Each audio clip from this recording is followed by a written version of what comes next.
Bom dia, meus caros e queridos alunos. Graças a Deus voltamos aos nossos trabalhos, para esta aula.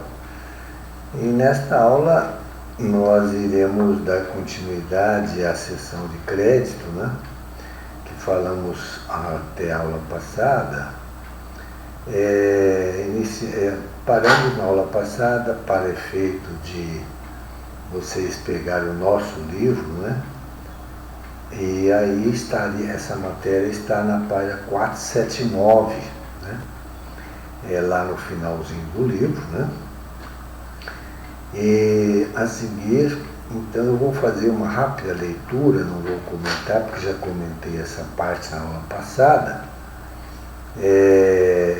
cujo títulozinho é o seguinte: a seção de crédito, vou ler, em institutos similares. Vou ler, essa parte eu já comentei, só apenas a leitura, porque vamos começar mesmo, a aula de hoje será a respeito de requisitos, da seção de crédito em institutos similares. Então, começando aí, vamos lá. A seção de créditos se distingue da novação. Falei na aula passada que seja novação. E até relembro, na continuidade do nosso programa, nós iremos depois falar em outras formas de pagamento, porque quando tratamos o início de formas de pagamento direto e indireto, a gente deu noções de inovação, de subrogação, seção de crédito, mas foram noções. Razão pela qual agora chegamos àquilo que a gente previa, a seção de crédito de uma forma pormenorizada. Depois iremos verificar até onde poderemos chegar nesses demais institutos de maneira pormenorizada, que seria a inovação, a subrogação, que já falamos alguma coisa. Então, com essas palavras iniciais, eu continuo aqui, então.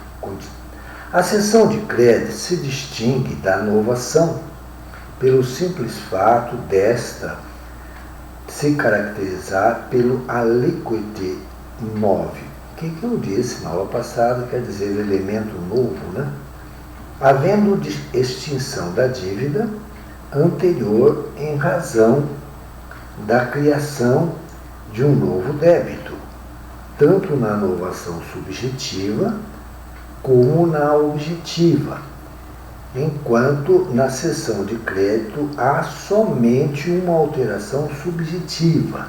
A palavra subjetiva quer dizer alteração do sujeito, permanecendo a mesma dívida, que apenas se transmite ao cessionário. Ponto final. Igualmente, não há como confundir a seção de crédito com a subrogação. Falamos na aula passada, demos noções. Por quê? Em primeiro lugar, na seção há propósito de lucro e o cessionário poderá exercer os direitos cedidos em toda a sua plenitude, ao passo que na subrogação legal não há caráter especulativo, pois o subrogado, Código Civil, artigo 350, não poderá exercer os direitos e ações do credor, além dos limites da soma que tiver desembolsado para desobrigar o devedor. Outro aspecto, o cedente é aquele que é o credor primitivo, só para recordar, ele cede para o cessionário. Então, o cedente assume, em regra, a responsabilidade pela existência de crédito, do crédito cedido, o que já não ocorre com o subrogante. O cessionário, aquele que recebe o crédito, não será assim considerado por terceiros, a não ser a partir do instante em que se notifica a cessão. Já o subrogado sê-lo-á perante terceiros, sem que seja preciso tomar qualquer medida nesse sentido, Qualquer medida nesse sentido. Bom, então até aí na aula passada comentamos para os senhores, E hoje então nos compete aqui agora, nesta aula, falarmos sobre os chamados requisitos, então. Do que? Da cessão de crédito e os institutos similares. Então vamos lá começar propriamente a nossa aula de hoje, Então começa a leitura aqui. Sendo um negócio jurídico, requer a presença dos requisitos do Código Civil, artigo 104. Quais são eles? A capacidade das partes, o objeto lícito, possível, determinável, o determinado ou determinável, e a forma prescrita ou não defesa em lei. A palavra defesa quer dizer proibida, Que não está proibida em lei. Isso aí estudamos lá na introdução do direito, quais são as características do negócio jurídico. Continua então. A cessão é um negócio jurídico bilateral entre duas pessoas, entre duas partes, que além de não prescindir, prescindir quer dizer não necessitar, de consentimento, representa um ato de disposição. A pessoa dispõe um crédito que ela tem para outra. Se ela pode dispor, é porque é dela, ela é proprietária, ela é dona daquele crédito. Por força do qual o crédito sai do patrimônio do cedente, aquele que tem esse valor, passa para o cessionário. Então sai do seu patrimônio aquele valor e vai para o cessionário aquele valor,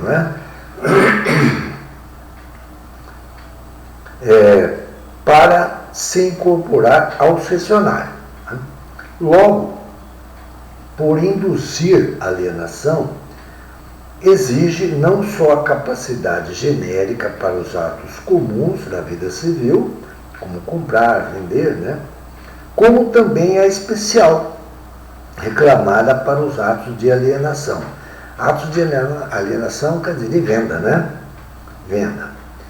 Tanto do cedente, aquele que tem o crédito, como o do cessionário, aquele que recebe, O cedente deverá ter o poder de disposição, quer dizer, ele é dono, repetimos, que supõe a titularidade do crédito, ele é o titular do crédito, ele é o dono daquele crédito, Se o cedente for incapaz, a cessão só será possível com a prévia autorização judicial. Quer dizer, capaz aqui quer dizer, possivelmente é uma pessoa que, por motivos de doença, etc., teve que a família tomou providências e buscou uma providência judicial para que alguém o representasse, e cuidasse dos seus haveres, do que ele recebe, etc.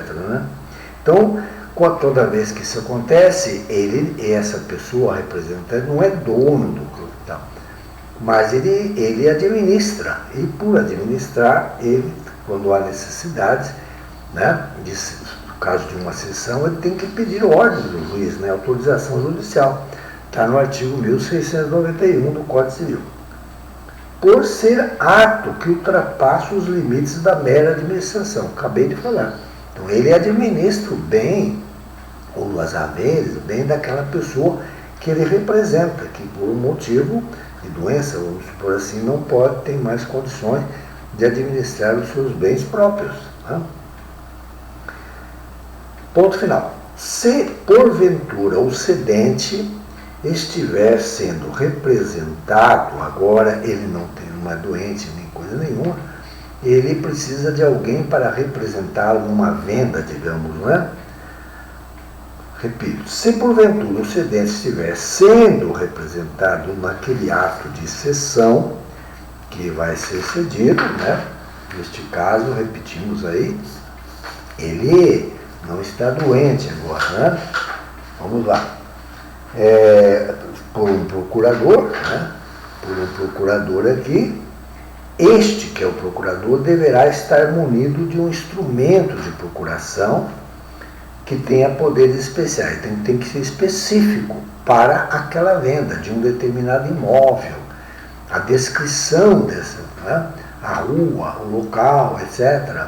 Porque senão o procurador, né, que o representa, poderá vender a propriedade e colocar o nome dele, procurador. Né? Então, poderes especiais e expressos, artigo 661, parágrafo 1º. Né? Continua. Se o crédito a ser cedido envolver direito real, o que é direito real? É aquela ligação entre a pessoa e o objeto.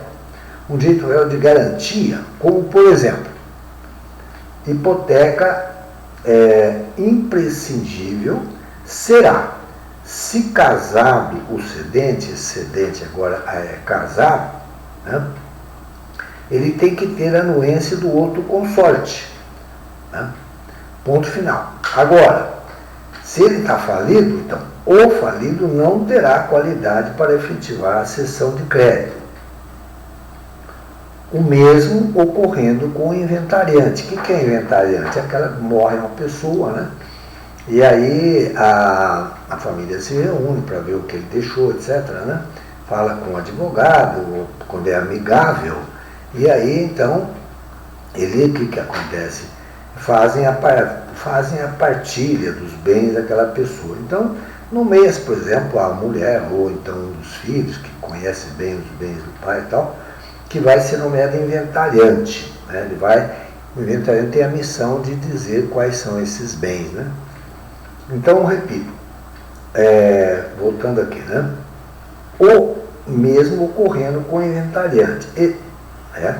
Ele poderá fazer isso aí. Agora, exceto, a não ser que, né? Se houver autorização judicial. Né? Então, dá para entender bem aí, né?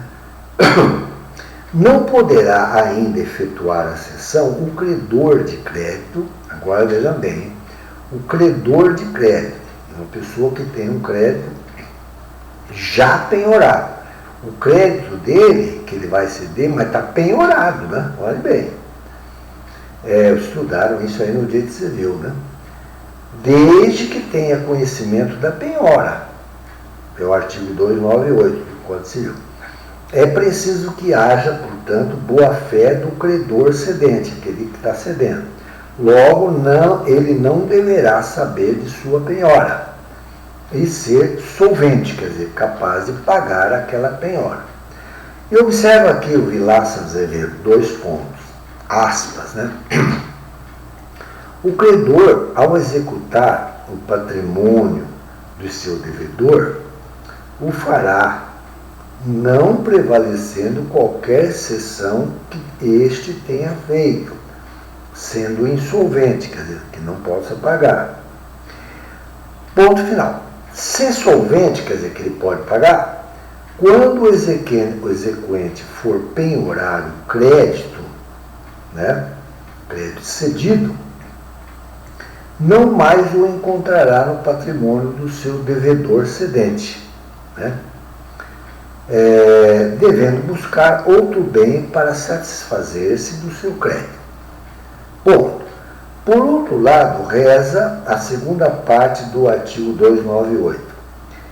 Se o devedor pagar não tendo sido notificado da penhora, ficará exonerado, quer dizer, desobrigado, substituindo tão somente contra o credor os direitos de terceiro.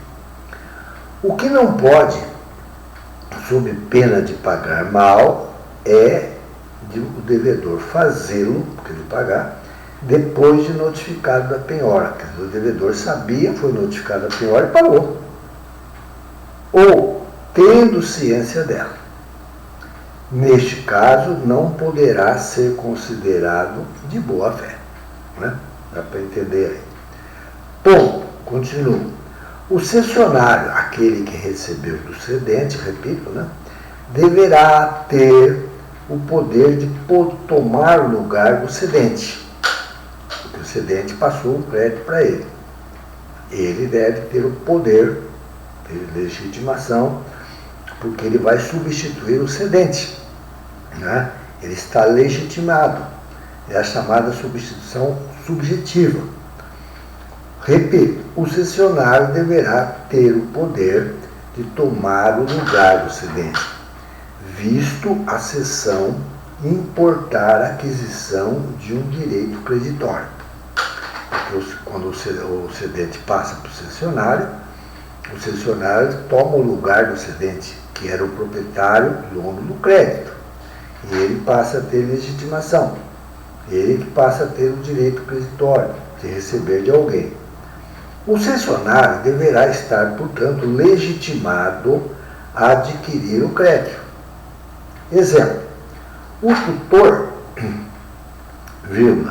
mesmo autorizado judicialmente, não poderá, sob pena de nulidade, constituir-se cessionário do crédito ou de direito contra o tutelado. Então, o tutor é a pessoa que representa, né, alguém que está com problemas e ele passa a se representar. Neste caso, mesmo estando ele autorizado, veja bem, judicialmente pelo juiz, não poderá, sob pena de nulidade, constituir-se cessionário do crédito. Ou ele tomar o lugar do tutelado, olhe bem, como cessionário, ou o de direito contra o tutelado. Né? Vamos supor que ele tivesse uma dívida contra o tutelado. Não pode. É o artigo 1749, inciso 3º. Ponto final. Igualmente, pelos artigos 497, parágrafo único 498 do Código Civil, não poderão adquirir crédito os curadores, os testamenteiros e administradores, se sob sua administração estiver o direito correspondente, salvo se o contrato estipular entre os coerdeiros em pagamento dos débitos. Quer dizer, nesse caso, a pessoa que representa está autorizada pelos coerdeiros, os demais herdeiros, né, em pagamento de débitos, ou para garantia de bens já pertencentes a essas pessoas. Aí dá para entender, né?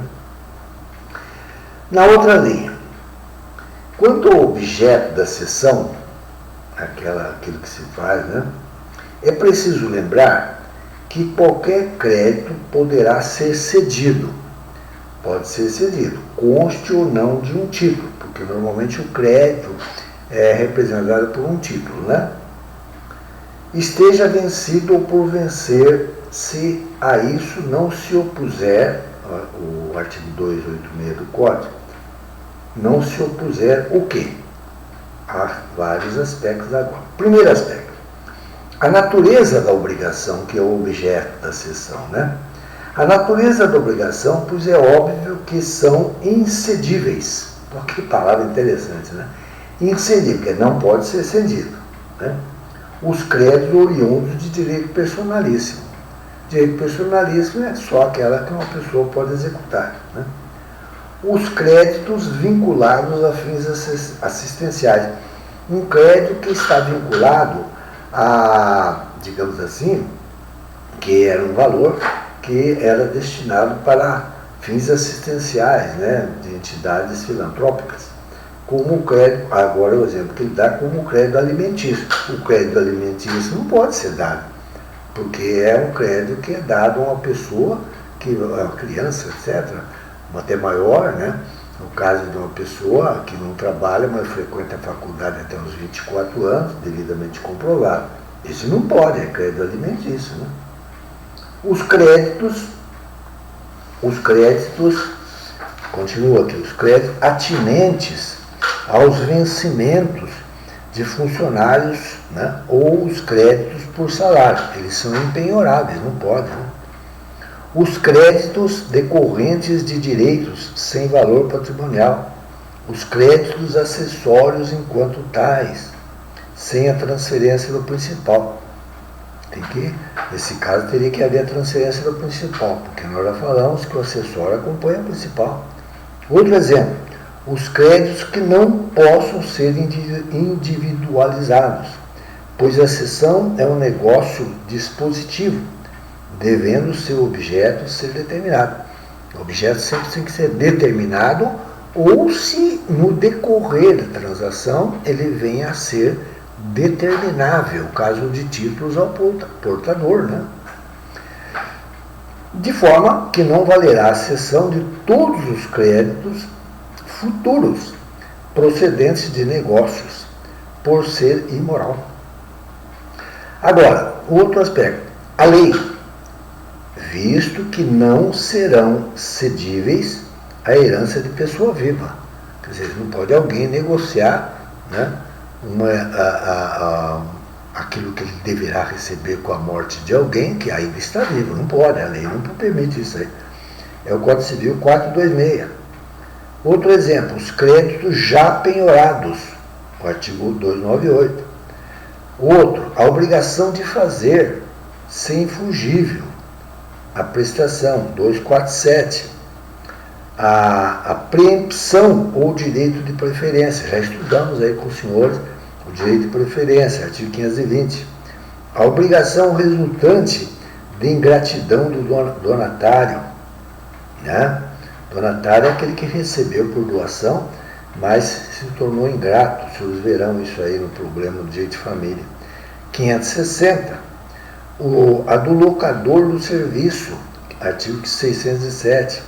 A do mandatário, aquele que é o procurador, salvo se houver possibilidade de subestabelecimento. O que é o subestabelecimento? É quando você nomeia alguém como seu procurador, no decorrer do trabalho ele desiste, né?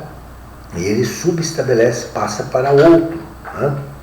Código Civil 682, inciso 2. O usufruto. Já falamos um pouco de usufruto, dei até aí uma apostilazinha para vocês, né? O usufruto, com exceção do caso do artigo 1393 do Código, né? Código Civil. Outro exemplo, benefício da justiça gratuita, que é da Lei 1060 do ano de 1950, artigo 10. Então, alguém que é pobre, né? Alguém que não tem condições de arcar com um advogado, ele pode ter o benefício da justiça gratuita. Nesse caso, não pode haver exceção, ele não pode ceder para outro, né? Vamos em frente. Outro exemplo, o direito de remir, quer dizer, de perdoar, né? Ponto. Entretanto, olhe bem agora vamos mudar. Entretanto, quer dizer, por outro lado, poderão ser cedidos. Nós falamos do que não pode ser cedido até agora. Tivemos que elencar longamente, mas vamos ver aquilo que não pode. O direito do autor de ligar o nome a todos os seus produtos intelectuais. É o caso de obras, né, novelas, livros e tal. A Lei 9.610, 98. 98. O direito de haver reparação de dano causado pelo delito.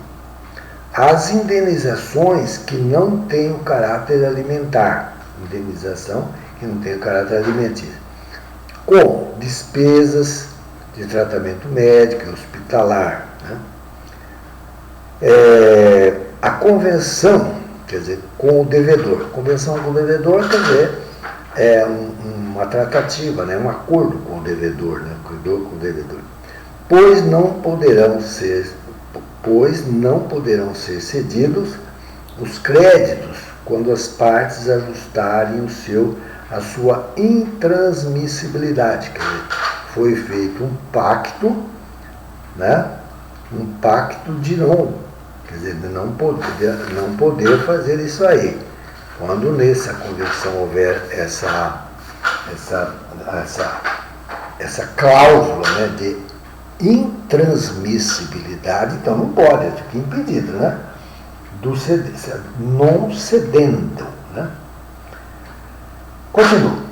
Até mesmo o crédito tributário, aqui vem uma coisa muito interessante. O crédito tributário é o que se refere aos impostos, né? Impostos que o governo cobra de todos nós, de uma forma direta ou indireta, né?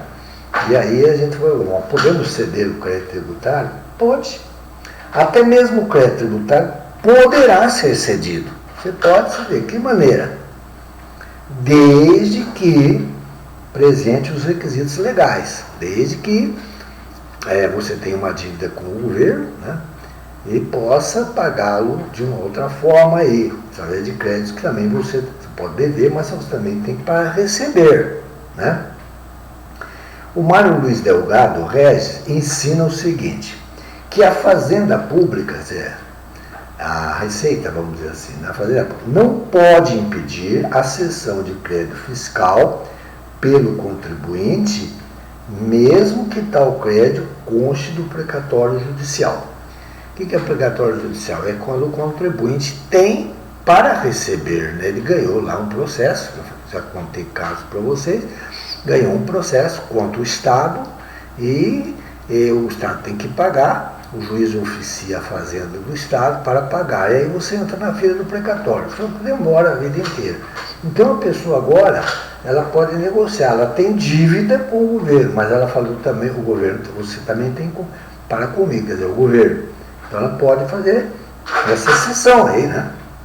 Nada óbvio que, pela natureza da dívida ou por convenção das partes, se estabeleça cláusula proibitiva da cessão, que terá o condão de tornar personalíssima a obrigação. Aí vem lá, continua a leitura. A cláusula proibitiva da cessão não poderá ser oposta ao cessionário, né, de boa fé, se não constar do instrumento da obrigação. 286, segunda parte. Agora vem outro aspecto aí quanto ao objeto, né, que continua. A extensão do objeto. O que é essa extensão do objeto? Então, a extensão do objeto da cessão é o 287 do Código Civil, exceto disposição em contrário, abrangerá todos os acessórios do crédito. Quer dizer, o crédito tem os seus acessórios, então vai abranger todos, né? Não havendo convenção em contrário, além do direito à prestação principal, a transmitir-se-ão ao cessionário todos os acessórios do crédito. Então, o cessionário recebe do cedente o principal, mas também vem com os acessórios. Isto é, os direitos pessoais e os direitos reais de garantia, né? Os direitos de preferência não concedidos em atenção à pessoa do credor, o direito a juros compensatórios, os moratórios e a correção monetária, ponto e vírgula. A cláusula penal, já estudamos também, cláusulas relativas ao modo, tempo, lugar do pagamento, a cláusula de cumprimento arbitral, a estipulação de foro convencional, direitos potestativos inerentes ao crédito. Por exemplo, o direito de escolha nas obrigações alternativas. Nós já estudamos obrigações alternativas. Aquela que a pessoa pode pagar de uma maneira ou de outra, né? Lembram-se disso? O de constituir o devedor em mora, né? Bom, não haverá transferência dos acessórios, agora é diferente. Falamos acima que pode haver, porque normalmente o acessório acompanha o principal. Mas agora mudou um pouco, né? Não haverá transferência dos acessórios se as partes o tiverem estipulado. Se as partes combinaram que não haveria, então só vai o principal, o acessório não. Né? Como, por exemplo, se houver cessão de crédito pecuniária, de valor, né, com reserva de juros, se convencionar transferência de direito de crédito com exclusão expressa da garantia que o assegura. Então o cedente transferiu o principal, mas não transferiu o acessório. E isso tem que estar escrito no instrumento, no título, né? Numa cláusula. É isso que está escrito aí, que o assegura. Eu continuo. A nossa legislação não exige forma. Agora falamos do objeto, falamos da sua extensão, né? Agora vamos falar quanto a formas. E lembrando a vocês, os contratos podem ser solenes, né? Falamos isso aí, eles podem ser solenes, aqueles 23, né? E os outros, a grande maioria, eles não têm uma forma rigorosa, né? Ele é livre, né? Desde que respeite a moral, a ordem pública, falamos muito nisso aí em sala, né? Vamos lá. A nossa legislação não exige forma específica para que se efetue a cessão de crédito. Ponto e vírgula. Logo, esta se configura como um negócio não solene ou consensual. Ela pode ser, a grande maioria, consensual. As partes, desde que respeitadas, ela disse, a ordem pública, os bons costumes, a moral, etc., podem construir, né, naturalmente, a sua sessão, né? Colocar isso aí. Porém, depender de forma determinada, aperfeiçoando-se com a simples declaração de vontade do cedente e do cessionário. Combinado, né? Sempre tem alguma coisinha, né? Ponto final. Porém, para que possa verificar-se contra outras pessoas, que são chamados terceiros, exceto nos casos de transferência de créditos, operados por lei ou por sentença, vimos atrás, né? Prescreve o código no 288 que será necessário que seja celebrada mediante instrumento público ou particular, revestido das solenidades, parágrafo 1º do artigo 654 desse mesmo diploma legal, quer dizer, do Código Civil. Ponto. Deverá, portanto, conter, exceção, né? O local da celebração, qualificação do cedente, né? O que é qualificação, né? Maior, brasileiro, solteiro, residente, domiciliado, portador do RG, do CPF, não. Qualificação do cedente e do cessionário, ponto e vírgula. Data e objetivo do ato com a designação e a extensão dos seus efeitos. Né? Designação, quer dizer, o que seria feito caso do procurador, né, que vai vender alguma coisa em nome do mandante, né? Falamos acima aí. Ponto final. Parágrafo agora, né? Continuamos. Se efetuada por instrumento particular, este deverá ser subscrito por quem esteja na livre disposição e administração dos seus bens e registrado no cartório do registro de títulos e documentos. Então, veja bem, nesse caso, né, alguém que realmente possa tem condições para tal, está legitimado, né, ele pode dispor dos seus bens, mas há alguma coisa mais, que nós vamos ver vários exemplos aí agora, né? O registro no cartório de títulos e documentos. Né? Títulos e documentos, né? Competente, Código Civil fala lá no 221, né? A Lei 6.015, aliás, desculpe, não é o Código Civil 221, e a Lei de Registros Públicos, que é a Lei 6.015, 73, artigo 127, inciso 1º, 129, né? Essa lei fala a respeito da você adquire alguma propriedade e tal, por herança ou de alguém, né? Que te alienou para você, e você então vai dar baixa, enfim, tem a escritura na mão, vai ao cartório de registro, né? E faz lá a averbação.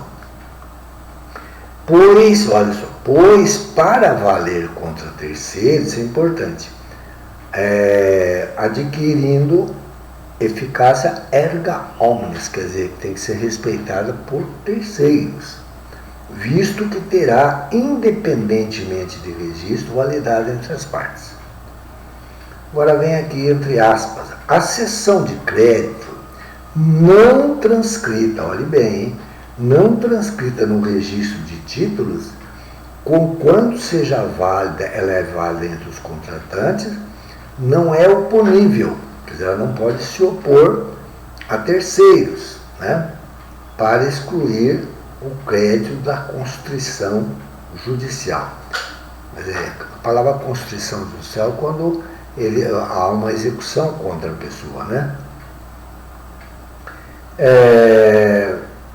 E vamos lá em seguida. O cessionário de crédito hipotecário, por sua vez, terá o direito de fazer averbar a cessão à margem do registro do imóvel.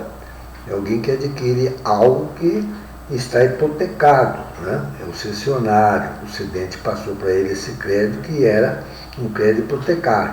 Ele tem que registrar isso lá no cartório, né? Tudo bem. É o artigo 289 do Código Civil. Para assegurar os direitos transferidos pela cessão. Voltamos a falar lá. Lei 6.015, 73 e o artigo 246. Né? Agora, indo em frente, vamos lá tratar de outro aspecto. Entretanto, sempre tem um todavia, entretanto, né? Que será isso aqui? Entretanto, a formalidade, quer dizer, o aspecto formal, né, do registro de documento particular, quando ele for particular, será necessária em relação ao devedor cedido. Ao devedor cedido, quer dizer, o cedente passou o crédito que ele tem ao cessionário. E esse valor tem que ser cobrado do devedor, que é também chamado de cedido, né? O devedor é chamado de cedido. Falamos isso logo no começo de cessão de crédito, né? Cessão. Então, repito, entretanto, a formalidade do registro do documento particular será necessária em relação ao devedor cedido, embora relativamente a ele, a lei prescreve um outro requisito. Qual será ele?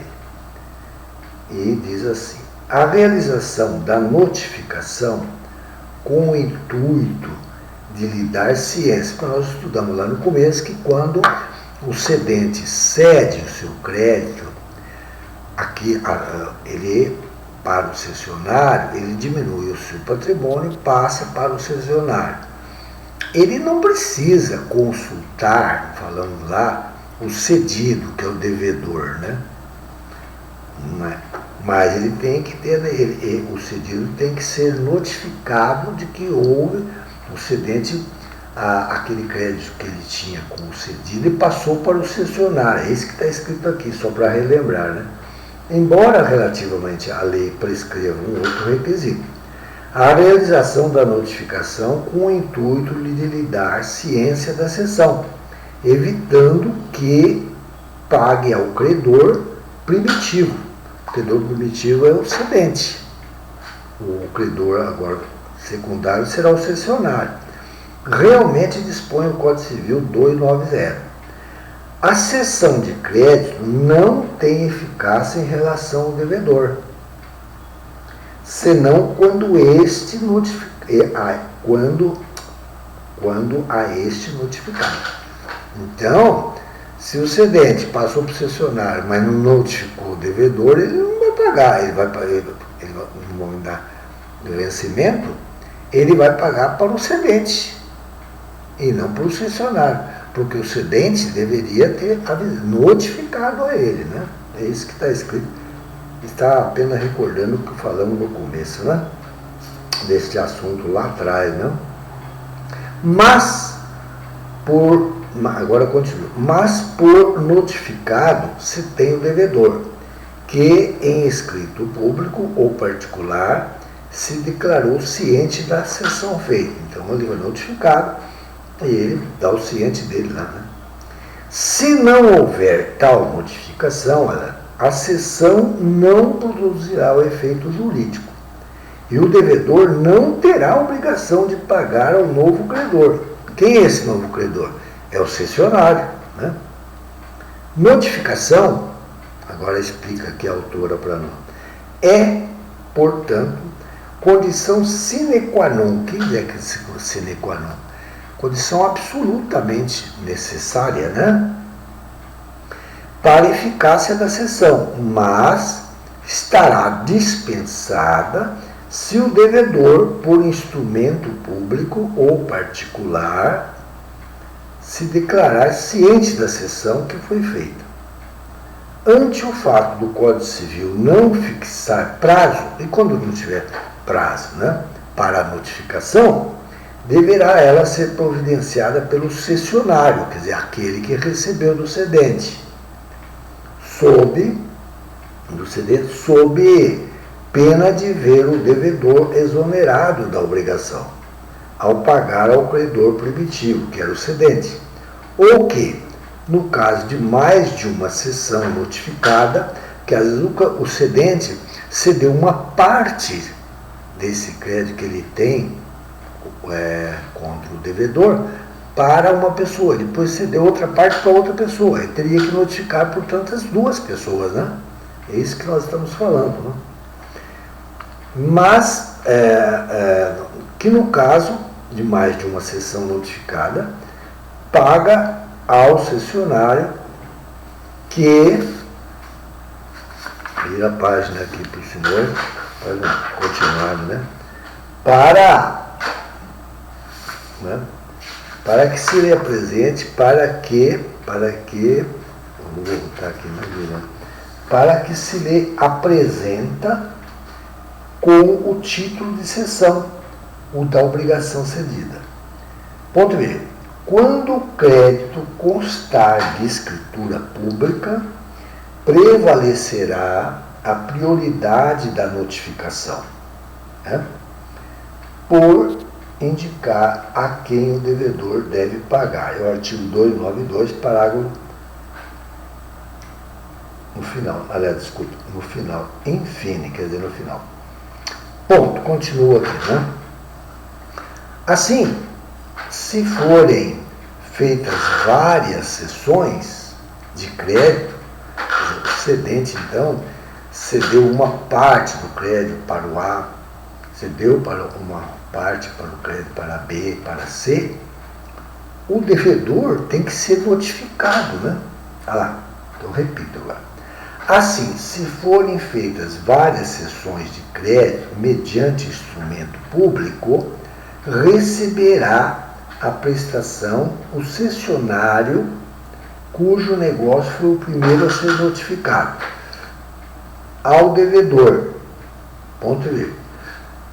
Para tanto, será preciso conferir a data e a hora da referida notificação, né?